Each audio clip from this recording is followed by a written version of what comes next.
ಸಾಗಿಸಿ ನಾನು ಹೇಳ್ತೀನಿ. ನಾನು ಜಾಸ್ತಿ ಪಾಸ್ಟರ್ ಮೀಟಿಂಗ್ಗಳಿಗೆ ಎಲ್ಲ ಹೋಗಲ್ಲ, ಮೀಟಿಂಗ್ ಅಂದರೆ ಹೋಗಲ್ಲ ನಾನು.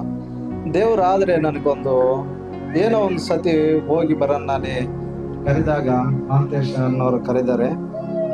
ಒಂದು సతి ಹೋగి బరన్నా అని ಹೋಗಿದಾಗ అయ్యగారు వాక్యం చెప్తున్నప్పుడు ఏమైందంటే నాకేదో ఒక తెలియని ఒక ఫీలింగ్. ఎందుకంటే నేను చూసినంత సేవకులు అందరిలో కానీ కొన్ని విషయాలు ఏమున్నాయంటే మైనస్ పాయింట్లు చాలా కనపడాయి. అందుకని అప్పటి నుంచి నేను ఏ ఒక్క సేవకురికి దగ్గర పోయేకి ఇష్టపడేవాడిని కాదు, ఎవరిని పిలిచేకి కానీ నేను ఇష్టపడేవాడిని కాదు. ఆ రోజు నైట్ నాకు అయ్యగారు వాక్యం చెప్పిన తర్వాత ఇట్లాంటి వాళ్ళ దగ్గర మేము ఇంకా పెరగాలి, వాళ్ళ దగ్గర ఇంకా మేము నేర్చుకోవాలి అన్న ఒక ఆశ నాలో కలిగినప్పుడు జోసెఫ్ అయ్య గారితో మాట్లాడితే, మోజెస్ అయ్య గారు అయ్యా అట్లయితే నెక్స్ట్ వీక్లో మరి మా దగ్గర రండి అని మాట్లాడిన తర్వాత జోసెఫ్ అయ్య గారు అయ్య గారికి చెప్పి మీకు ఫోన్ చేస్తా అని చెప్పిండ్రు. అప్పుడు చాలా సంతోషమైంది. అయ్యా అప్పుడు అయ్యగారితో మాట్లాడుంటుంది, అయ్యా చాలా లాంగ్ ఉంది మా ఏరియా అంటే, ಅಯ್ಯಗಾರು ಎಷ್ಟು ಕಿಲೋಮೀಟ್ರ್ ಆದರೂ ನಾನು ಬರ್ತೀನಿ ದೇವ್ರ ವಾಕ್ಯ ಹೇಳಕ್ಕನಿ. ದೇವ್ರಿಗೆ ನನಗೆ ಆ ಮಾತಕ್ಕೆ ಭಾಳ ಸಂತೋಷ ಆಯಿತು, ದುಃಖ ಆಯಿತು. ನೋಡಪ್ಪ ಎಲ್ಲ సేవకులు ನಾನು ಬರ್ತೀನಿ, ಏನో తెలుగులో చెప్తే బాగుంటుంది.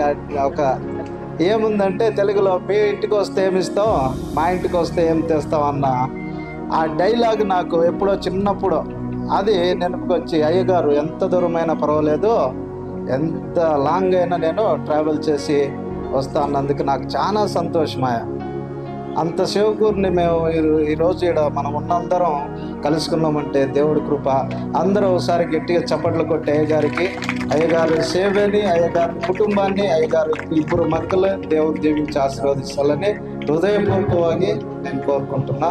దేవుడు ఈ సాక్ష్యాన్ని దీవించి ఆశీర్వదించాలి.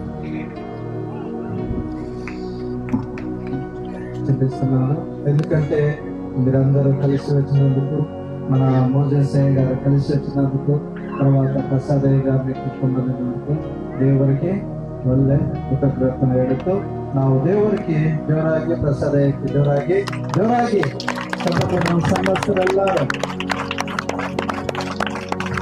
అందరికీ ధన్యవాదాలు. దేవుడు ఆశీర్వదించి